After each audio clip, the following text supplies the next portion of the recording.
All right, we're good. Okay, great. My name is Jason Andrews, and I actually chose to talk about Soulja Boy and his kind of impact on the current music industry, what he brought to the new wave. Soulja Boy's actual name is DeAndre Cortez Way. He was born in Atlanta in 1990. And at the age of 15, he was producing his own beats and songs at his house, just fooling around. And he started putting it up on YouTube, different songs and stuff, and it started to gain in popularity on hits, views.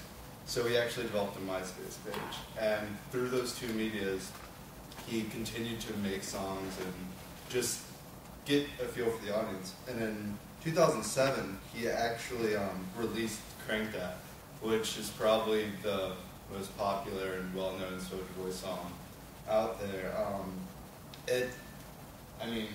This right here is 39 million views. This one song, and his instructional video for the dance, which probably made it as popular as it is, has even more views than the original music video. I mean, I'm pretty sure half the people in this room at least have seen the dance if they don't know it.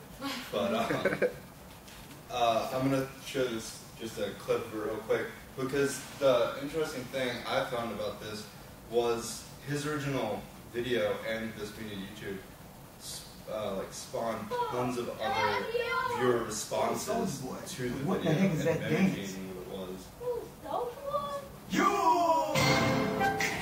Soulja Boy, tough. I mean, I got to look down for y'all call the Soulja Boy. Crank 3 times from left to right. Soulja Boy, when it why me crank it, why me roll? Why me crank that Soulja Boy, that Superman, that why me? Alright, I will put you through the and he was actually, for this song, he got a lot of attention and was signed to a record deal and actually got a Grammy nomination for Best Rap Song of the Year for this particular year. Lost to Kanye West and T-Pain, but it's a different story. But I thought it was interesting that I found on some blogs where people had followed his career and thought it was interesting. A site called Hitwise, or a group called Hitwise, an online competitive intelligence service that tracked over 25 million people through social networks and over 160 different industries, just how, like, searching on Google, names popped up and then names were mentioned on social sites. They projected at the beginning of 2007 that he would become an at-large member of the music industry. And sure enough, when he debuted Crank That, there was a huge boom to sales and he became popular. And thought this was interesting because it takes it even past like Adorno's argument of like media changing and going from copying. He went past CDs to straight internet. Like there were no real sales in it for him. It was about being noticed, and it happened to lead to that, which is impressive. He now has a shoe line, a clothing line, owns a club in Atlanta, has his own record label, and is an extremely successful 18-year-old kid who just started out making beats in his basement.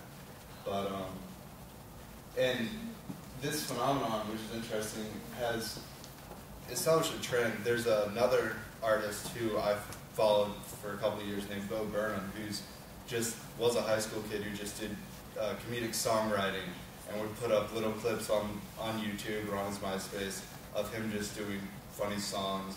And recently he was on the Carson Daly Late Show or whatever, and played online and played on live TV and got a record contract. And now he has his first CD coming out, and he started the same way, following this example.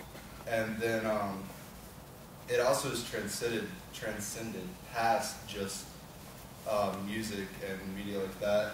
On ESPN they did a special YouTube story, if you will, about a kid named Marquise Walker, who has been dubbed the top kindergarten prospect for basketball. His dad, upon seeing success of Soulja Boy and other artists emerging through online video, began filming his son at the age of 6, dribbling basketballs, 2 basketballs at a time, and continuing on with the phenomenon, has filmed his son playing in basketball games with meeting different celebrities to the point where his son has actually been a performer in halftime shows for the Memphis Grizzlies and other NBA clubs, and is already got the attention of college coaches as an actual legitimate recruit in the future. So I thought the trend was really interesting. And I mean, this was the most notable, like most successful that I could target it back to. Okay. Any questions? Yeah, for me, the first question, this is a